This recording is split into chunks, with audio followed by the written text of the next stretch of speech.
का दोस्त Zeeshan Umar persona of education कर रहे थे, जिसके हमने 10 चैप्टर कंप्लीट कर लिए थे। टोटल चैप्टर 17 है और आज हमारा 11 चैप्टर है। 11 chapter human resources and management के हवाले से हैं। देखते हैं इसको।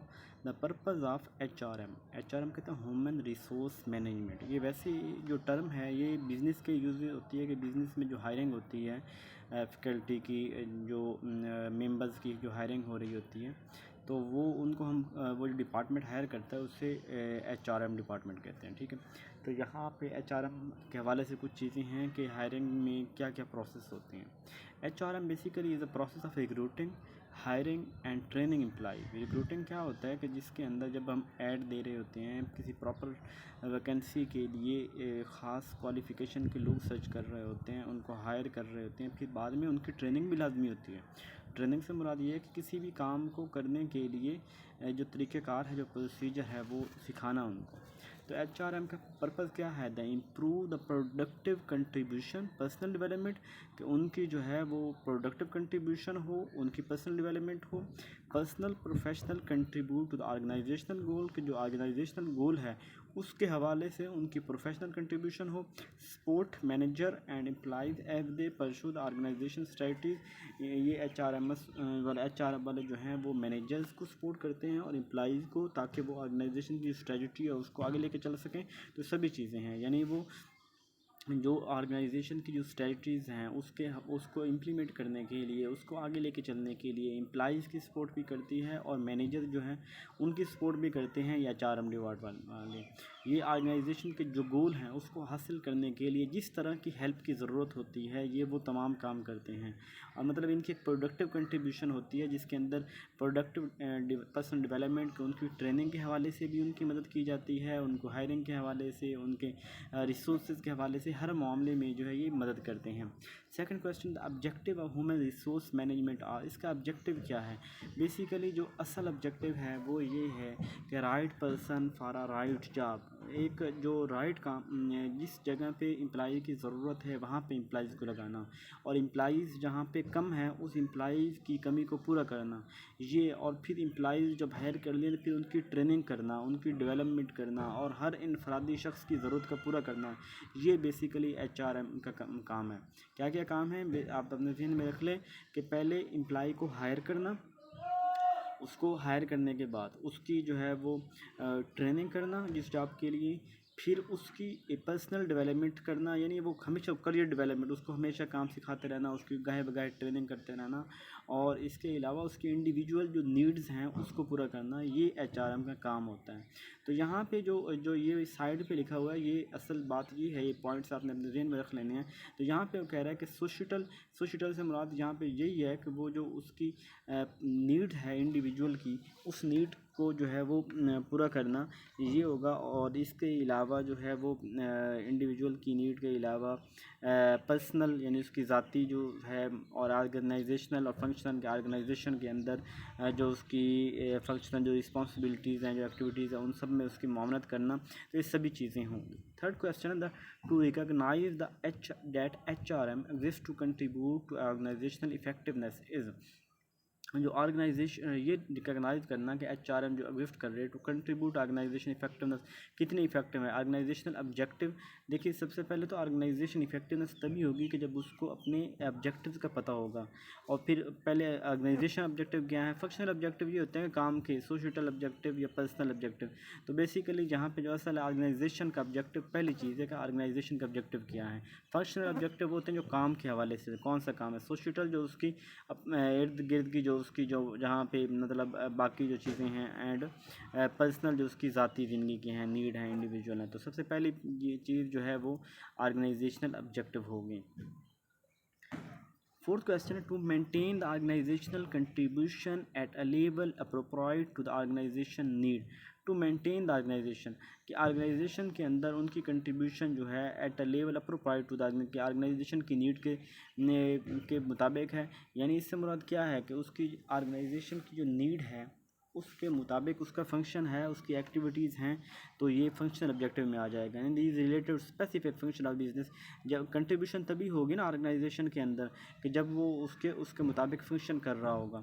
तो ये वाला जो है वो उसका ऑर्गेनाइजेशन फंक्शन वाला फंक्शन ऑब्जेक्टिव आ जाएगा। फिफ्थ क्वेश्चन है पर्सनल नीड। अब जो ज़ाती नीड है, सेटिस्फेक्शन, सेफ्टी, यानी वो चाहता है उसकी अच्छी तनख्वाह हो, उसको सेफ्टी मिले, उसको सेटिस्फेक्शन मिले, तो ये चीज़ें जो हैं वो उसके पर्सनल ऑब्जेक्टिव में आएंगी। मैंने 4 तरह के आपको ऑब्जेक्टिव बताए हैं कि एक पर्सनल ऑब्जेक्टिव जो किसी की सैलरी, किसी की सेफ्टी, उसकी नीड उसमें देखती है। फंक्शनल जो उसकी एक्टिविटी, किसी काम को करने के लिए क्या क्या चीज़ें रिक्वायर है। सोशल उसके वहाँ ऑर्गेनाइजेशन में लोगों के साथ ताल्लुकात और लोगों के साथ मामला। ऑर्गेनाइजेशनल ऑब्जेक्टिव जो ऑर्गेनाइजेशन के गोल्स हैं वो है। सिक्स क्वेश्चन है HRM, the set of activities that are taken to provide and maintain and provide workforce for the organisation. वो HRM एक्टिविटीज़ होंगी कि जो एक्टिविटीज़ की बात हो रही है तो HRM एक्टिविटीज़ ही होंगी, इसको आप समझ लें। Seven question, the phase in which we forecast the organisation future supply, जिसके अंदर हम फोरकास्ट करते हैं प्लानिंग को, टाइम से पहले ही हम जो ऑर्गेनाइजेशन की future supply and demand for employee की क्या डिमांड है, वो क्या चाहता है, और ऑर्गेनाइजेशन को फ्यूचर में क्या चीज़ चाहिए और क्या चीज़ वो प्रोवाइड करेगी। तो ये जो फेज़ होता है प्लानिंग में देखते हैं। HRM प्लानिंग में ये चीज़ होती है ना, फोरकास्ट का वर्ड आगे तो आपने सीधा प्लानिंग की तरफ चले जाना है। 8 क्वेश्चन है finding and attracting capable applicant for employment. किसी भी जॉब के लिए, किसी भी काम के लिए एक प्रॉपर कैपेबल एप्लीकेंट को हायर करना, इसे रिक्रूटमेंट कहते हैं। It is a series of specific steps, यानी एक ये स्टेप्स स्पेसिफिक स्टेप्स हैं यूज टू डिसाइड करने के लिए इस्तेमाल होते हैं। विच रिक्रूट शुड बी हायर, कि किस शख्स को किसको हायर करना चाहिए। तो ये क्या प्रोसेस, सिलेक्शन का प्रोसेस है। यानी सिलेक्शन एक ऐसा प्रोसेस है जिसके अंदर हम रिक्रूटमेंट कर रहे होते हैं, हायर कर रहे होते हैं, स्पेसिफिक पर्सन को डिसाइड कर रहे होते, सिलेक्शन होता है। 10 question, assignment of an employ to new और डिफरेंट जॉब। जब किसी असाइनमेंट देना किसी ऑफ एन एम्प्लॉय, किसी भी मुलाजिम को, किसी भी एम्प्लॉय को देना टू न्यू डिफरेंट जॉब, और डिफरेंट नई जगह पे उसको प्लेसमेंट होता है। किसी को आप हायर कर रहे हैं और कोई उसको जॉब दे रहे हैं तो इस प्लेसमेंट हो, यानी जिस जॉब पे आप रख रहे हैं वो प्लेसमेंट हो जाएगा। 11 क्वेश्चन है फैमिलियराइज primarily new employees with their roles, the organization, its policies and other employees। तो ये क्या होगा, ये हमारे पास जब देखो ओरिएंटेशन होता है कि जब एक शख्स मेरे पास आया है उसको मैं तारुफ़ करवा रहा हूँ कि आपने ये काम है आपका, आपने ये काम करना है, इसका फैमिलियर करवा रहा हूँ उस ऑर्गेनाइजेशन की पॉलिसी से और वहाँ के सारे।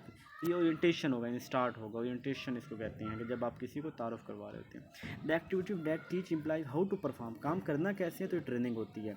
13 है activities that prepare an employ for future responsibility. अब हम उसको प्रिपेयर कर रहे हैं फ्यूचर, इसको डेवलपमेंट कर रहे हैं, करियर डेवलपमेंट होता है कि उसको फ्यूचर की नीड्स क्या होंगी, फ्यूचर में क्या करना है, तो ये डेवलपमेंट होता है। उसी काम को कैसे करना है, तो ये ट्रेनिंग होता है। और कि फैमिलियर करवाने के लिए क्या होता है, ओरिएंटेशन होता है। इसके बाद है 14 question, activity not only evaluate how people perform.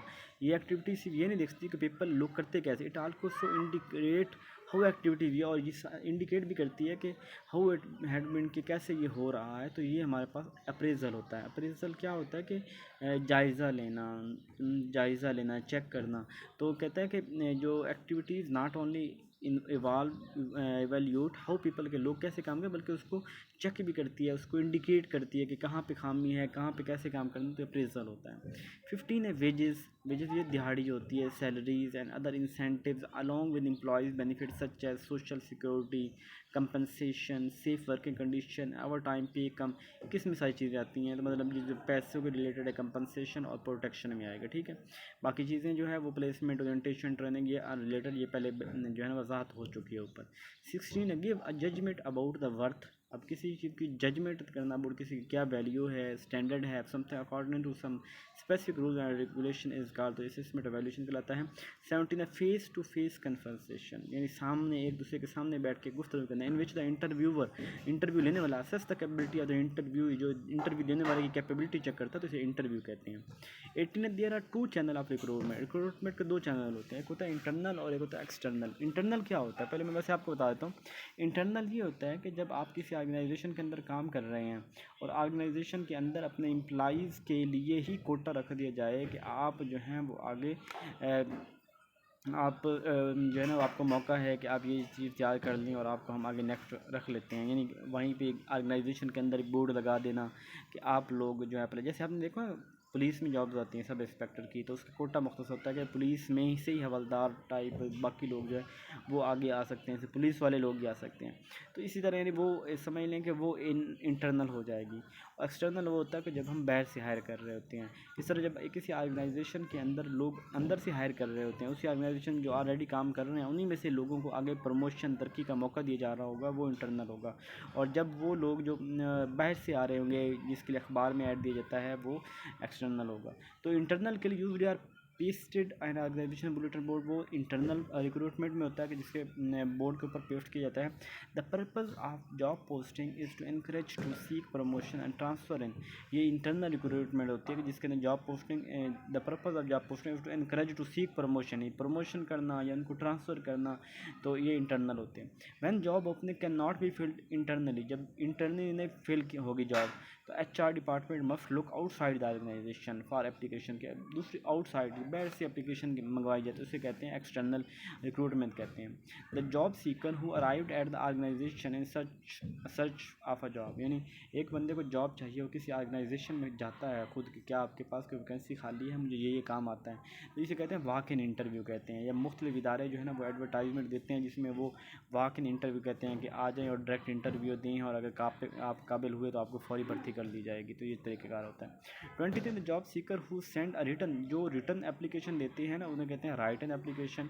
और a ad is a want ad that does not identify the employer, ये बात समझने वाली है कि आप एक ऐसा ऐड देखते हैं जिसमें ऐड देने वाले की आइडेंटिफिकेशन नहीं होती कि कौन किसने ऐड दिया है, उसे कहते हैं ब्लाइंड ऐड। मैं आपको मिसाल दूँ, आपने मुख्तलिफ अखबारों में ऐड देखा होगा, अक्सर लिखा होता है पब्लिक सेक्टर ऑर्गेनाइजेशन, और आपको जो कहा जाता है कि आप अपनी एप्लीकेशन जो है डाक खाना नंबर लिखा होगा पोस्ट ऑफिस फलां में सेंड कर दें, यानी वो पोस्ट ऑफिस फलां से ख़ुद ले लेंगे।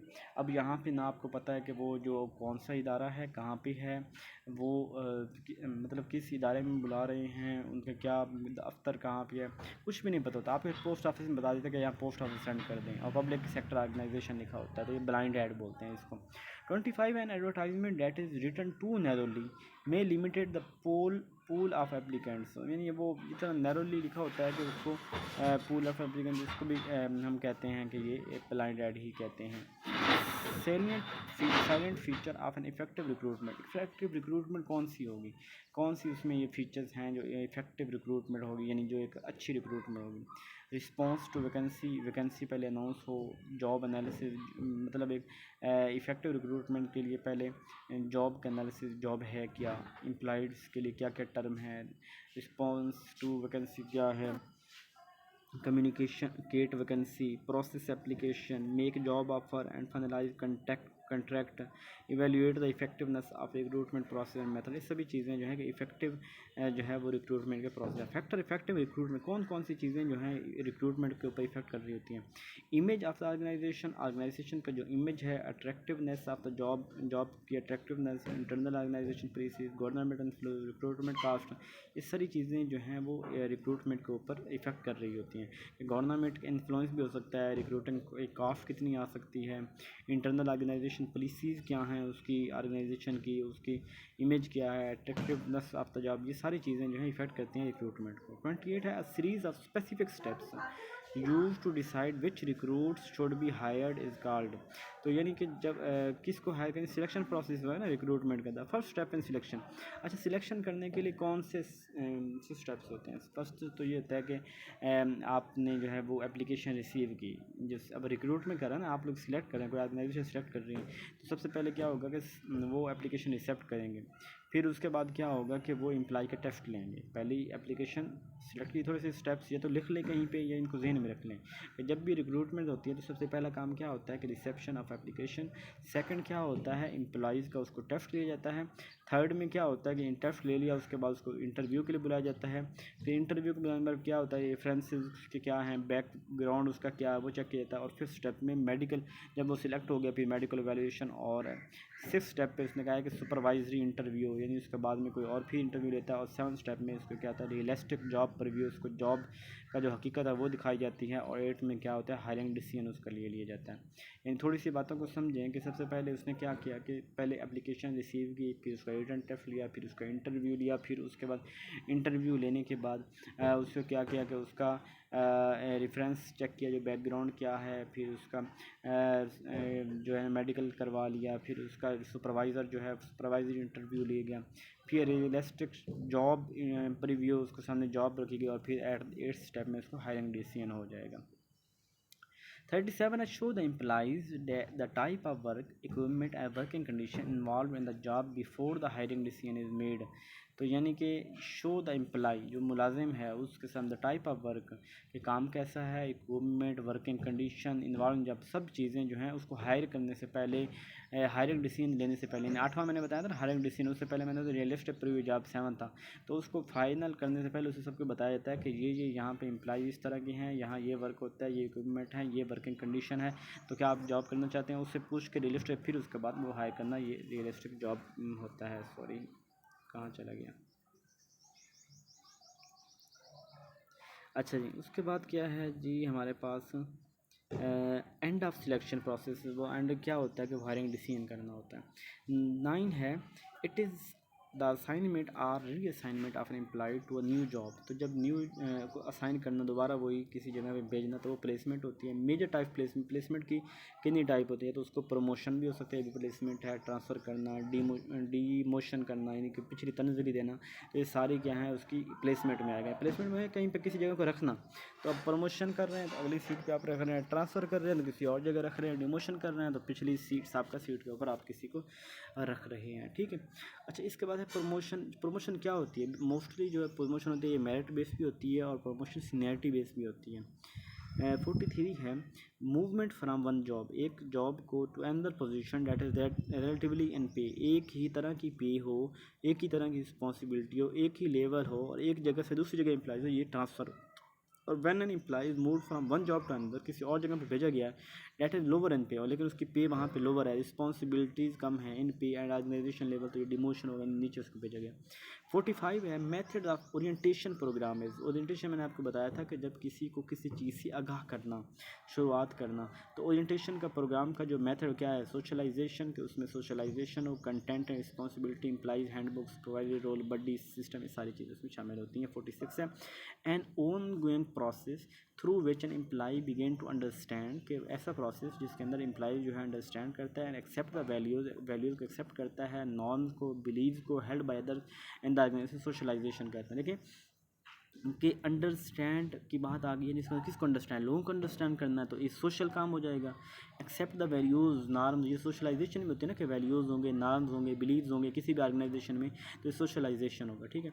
47 एक्सपीरियंस एम्प्लॉय, एक एम्प्लॉय जो एक्सपीरियंस है, is asked to show new worker, अपने न्यू वर्कर को कहता है around conduct and introduction for the manager and answer the newcomer question. तो उसके क्वेश्चन बडी सिस्टम कहते हैं, कि जिसके अंदर एक जो एक्सपीरियंस एम्प्लॉय है वो जो न्यू आने वाला है उसको समझाता है, उसको सारे काम करवाता है, न्यू कमर अपने जो दोस्त को, तो इसको कहते हैं बडी सिस्टम, अपने दोस्त को बताना, अपने दोस्त को, यानी दोस्त को ट्रेन करता है। 48 है what an employee receives in exchange for his contribution to the organisation who manage collectively, यानी जब एम्प्लॉय जो है क्या रिसीव करता है उसके बदले में, जो वो अपनी खिदमात जो है किसी ऑर्गेनाइजेशन में देता है कलेक्टिवली, तो पे भी मिलती है, कंपनसेशन मुआवजा भी मिलता है, तो दोनों चीज़ें हो जाएंगी। 49 है पर्पस ऑफ कंपनसेशन। कंपनसेशन क्या होता है, मुआवजा। तो कहता है इसका मुआवजे का मतलब क्या है, अट्रैक्टिंग कैपेबल पर्सनल, के जो लोग काबिल हैं उनको अट्रैक्ट करना। मोटिवेशन पर्सनल परफॉर्मेंस, बिल्कुल उसको मोटिवेट करना पर्सनल परफॉर्मेंस को। डेवलप कॉन्फिडेंस ऑफ पर्सनल, उस शख्स में कॉन्फिडेंस डेवलप करना। Building objectivity and to compensation plan, कि उस मुआवजे से उसके अंदर जो है वो ऑब्जेक्टिव मकसद की जो है ना वो मकसद पैदा करना। एस्टैब्लिशिंग एंड कंपनसेशन स्ट्रक्चर, एक मुआवजे का एक स्ट्रक्चर तैयार करना, सारी चीज़ें जो हैं वो पर्पज़ ऑफ कंपनसेशन में आता है। 50 है मेन कंपोनेंट ऑफ कंपनसेशन। तो सबसे पहले इसमें क्या होता है, डायरेक्ट फाइनेंशियल पेमेंट, के उसको डायरेक्ट सीधी कंपनी, और इनडायरेक्ट भी हो जाता है, कभी कभी एम जो है ना वो बगैर बताए उसको गिफ्ट दे देना, और कभी उसको सामने गिफ्ट दे देना, कभी उसके घर जाके कुछ दे देना, तो ये डायरेक्ट इनडायरेक्ट दोनों कंपनसेशन के तरीक़ेकार है। वेजेस यानी तनख्वाह, दिहाड़ी, पे, सैलरी, इंसेंटिव, बोनस, ये सारे जो है ना वो डायरेक्ट होते हैं, जिसके अंदर पे मिल रही है, इंसेंटिव मिल रहा है, बोनस मिल रही है, इंसेंटिव। और जो उसको छुट्टियों का आप कभी दे देते हैं उसको छुट्टियाँ दे देते हैं, उसको इंश्योरेंस करवाई होती है या कुछ खुफिया इस तरह का, तो वो क्या होता है, इनडायरेक्ट फाइनेंशियल पेमेंट हो जाएगी। 53 training a person to learn a job while working, एक जॉब के ऊपर काम करते हुए कुछ सीखना उसे ट्रेनिंग कहते हैं, ऑन जॉब ट्रेनिंग कहते हैं।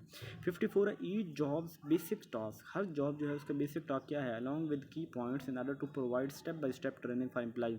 तो वो जो स्टेप बाय स्टेप एम्प्लॉय को ट्रेनिंग, तो उस जॉब इंस्ट्रक्शन ट्रेनिंग कहते हैं कि यानी ईच जॉब बेसिक टास्क, हर जॉब के ऊपर जो बेसिक टास्क होते हैं along with key points in order to provide step, उनको स्टेप बाय स्टेप ट्रेनिंग करते हैं, जॉब इंस्ट्रक्शन ट्रेनिंग कहते हैं।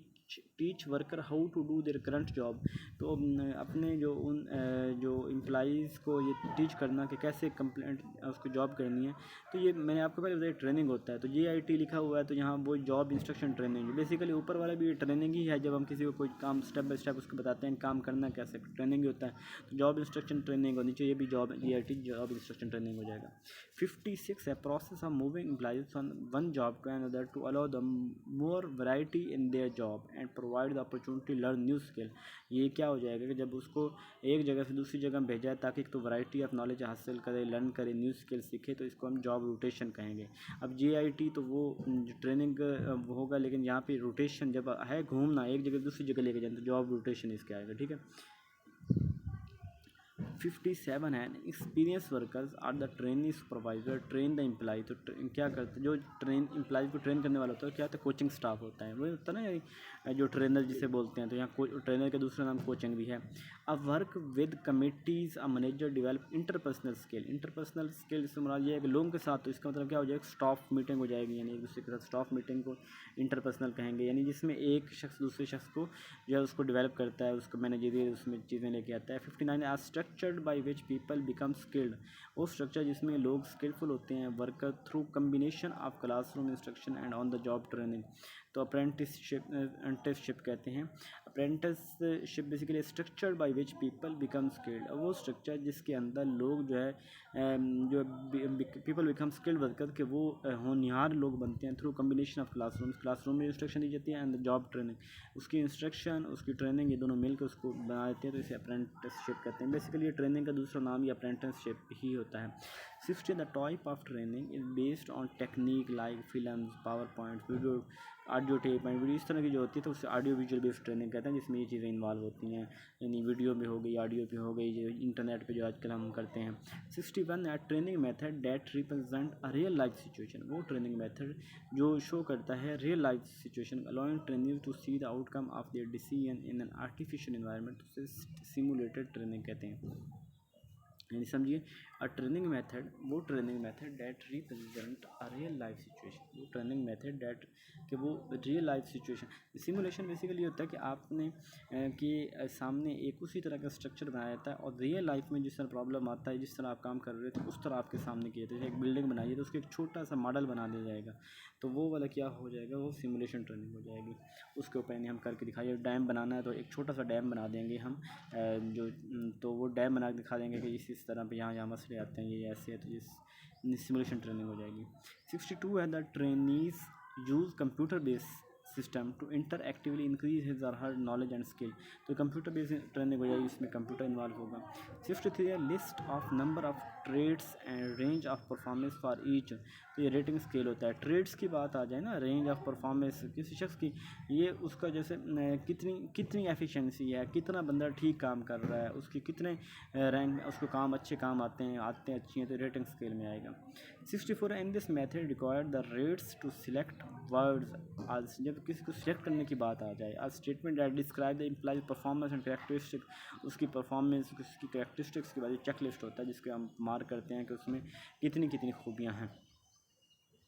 65 in this method the rater required to choose the most descriptive statement in each pair of statement about the implies being rated, तो ये force choice method होता है। Force choice method क्या है, in this method the rater, जो rater क्या होता है कि जो रेट कर, जैसे आपने ऐप नहीं देखी तो ऐप के ऊपर वो क्या आ जाता है कि आप इसको यानी कि क्या नंबर देंगे, कितने, तो आप 1 स्टार 2 3 4 स्टार देते हैं, तो रेटर जो देने वाला है the most descriptive statement in each pair of statement about the employees being rated, तो वो फोर्स चॉइस मेथड बदल है।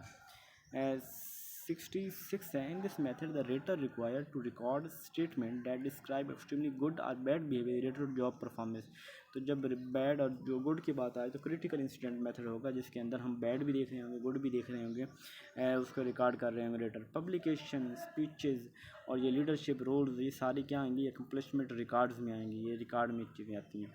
60 in this method requires skilled representative, ये कौन सा मेथड है जिसके अंदर skilful representative of the human resource department to go into the field assist supervisor with their rating. तो ये जब फील्ड की बात आ जाएगी तो ये फील्ड वाले होंगे, फील्ड रिव्यू मेथड होगा। 69 है the principle of conduct governing an individual or group specifically to the standard one used to decide what he or she conduct should be। तो ये एथिक्स होते हैं कि हाँ किस तरह का कोई कर रहा होता है, किस काम को करने का जो तरीक़ेकार है। तो टोटल हमने 11वां जो है वो हमने चैप्टर कर लिया। इसके अलावा फिर इसी तरह बाकी रह गया हमारे 6 चैप्टर, तो इंशाल्लाह वो रोज़ाना एक एक होकर वो जल्द ही कंप्लीट हो जाएंगे। अपना ढेर सारा ख्याल रखिएगा, चैनल को लाइक करें, सब्सक्राइब करें। अपने सजेशन दें, किसी भी क्वेश्चन को आपको समझ नहीं आया तो आप कमेंट में मेंशन करें, मैं उसको दोबारा एक्सप्लेन कर दूँगा। जज़ाकल्लाहु खैरा।